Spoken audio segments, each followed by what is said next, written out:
आप सबका स्वागत है मेरे चैनल राधा की दीवानी में। आप सभी को राधे राधे। तो आज हम सावन मास का 19वां अध्याय सुनते हैं। तो चलिए शुरू करते हैं। एकादशी व्रत एवं द्वादशी व्रत। भगवान शंकर ने ब्रह्मा पुत्र संत कुमार से कहा, हे महामुने, श्रवण मास के 2 पक्षों की एकादशी तिथि के दिन क्या करना चाहिए उससे सुनाता हूँ। एकादशी व्रत के संबंध में मैंने आज तक किसी को कुछ नहीं बताया है। यह व्रत गुप्त, उत्तम, महान पुण्य तथा पाप तप को जड़ से नष्ट करने वाला है। श्रवण मास में किए जाने वाले पापों का नाश करने वाला तथा सब व्रतों में उत्तम यह पवित्र एकादशी व्रत है।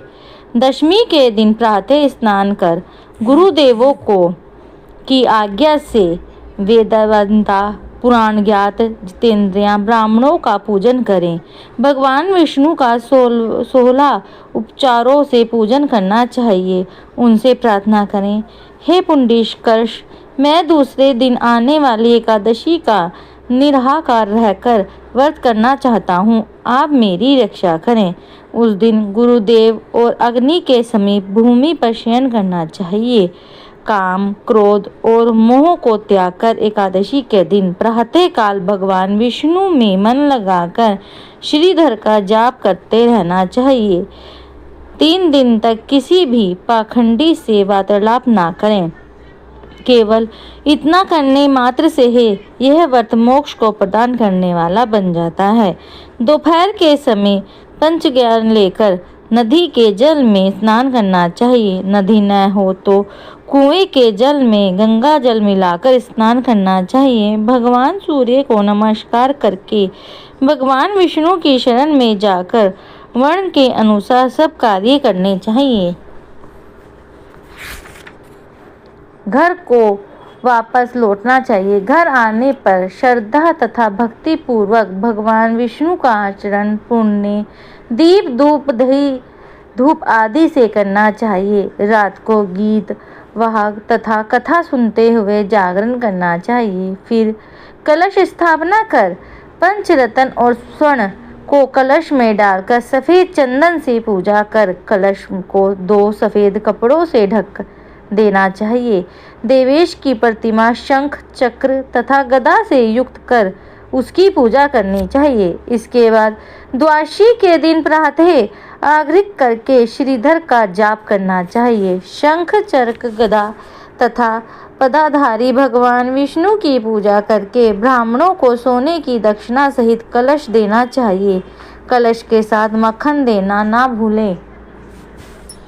भगवान श्रीधर आप प्रसन्न होकर मुझे लक्ष्मी प्रदान करेंगे। इस प्रकार उच्चारण कर श्रेष्ठ वेद पाठी ब्राह्मणों को भोजन कराकर अपनी सामर्थ्यानुसार उन्हें दक्षिणा देकर विदा करनी चाहिए। अपने नौकरों को भोजन कराकर गौ को भूसा देकर स्वयं बंधु बांधवों सहित भोजन करना चाहिए। इस प्रकार शुक्ल पक्ष और कृष्ण पक्ष दोनों तिथियों के व्रतों का विधान एक समान है।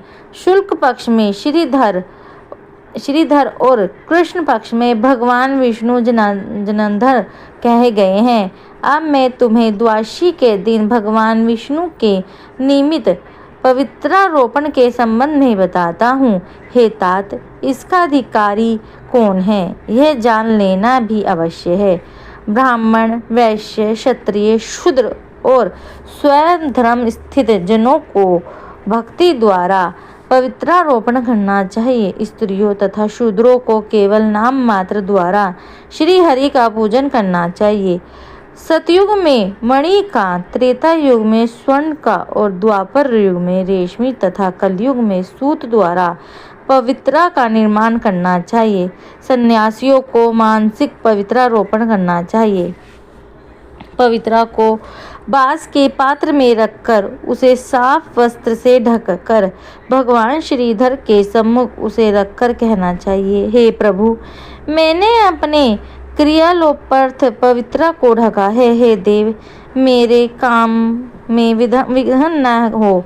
हे नाथ, आप मुझे पर दया करें। आपको मैं इस पवित्रा द्वारा प्रसन्न करना चाहता हूँ। हे देवेश, आज से लेकर वर्ष भर तक वर्तनाशक काम,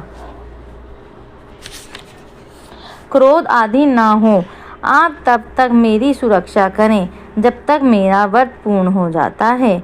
कलश पर बांस के पात्र में रखे पवित्रा की नम्रता पूर्वक इस प्रकार प्रार्थना करनी चाहिए। हे पवित्रा, 1 वर्ष तक किए जाना आचरण से प्रसन्न होकर आप विष्णु लोक में से यहाँ आई हैं, अतः आपको नमस्कार हो।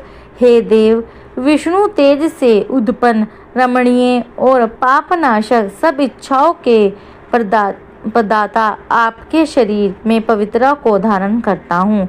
हे देवेश, हे पुराण पुरुषोत्तम, आप मेरे द्वारा आमंत्रित हैं, अतः आपका पूजन करना चाहता हूँ। आपको नमस्कार है।